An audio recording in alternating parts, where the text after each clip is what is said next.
नमस्कार बांधवांनो.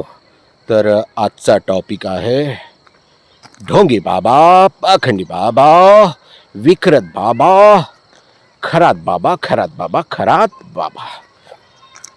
तर बरं झालं बरं झालं बरं झालं कायद्यानं पाखंडी बाबाची काढली वरात वरात वरात नाशिकमध्ये.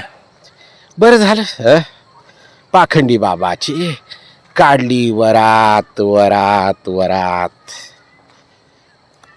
पण आमचा प्रश्न आहे बाबांनो, नेते मंडळींनो, तुम्ही काय करत होते त्याच्या घरात? तुम्ही काय करत होते त्याच्या दरबारात दरबारात दरबारात?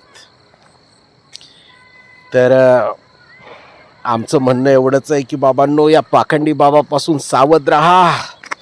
यांना मोठं करू नका, वलय प्राप्त करू नका. यांच्यावरती कडक कारवाई करा. हे समाज घडवण्याचं काम करत नाहीत, तर बिघडवण्याचं काम करतात. थँक्यू.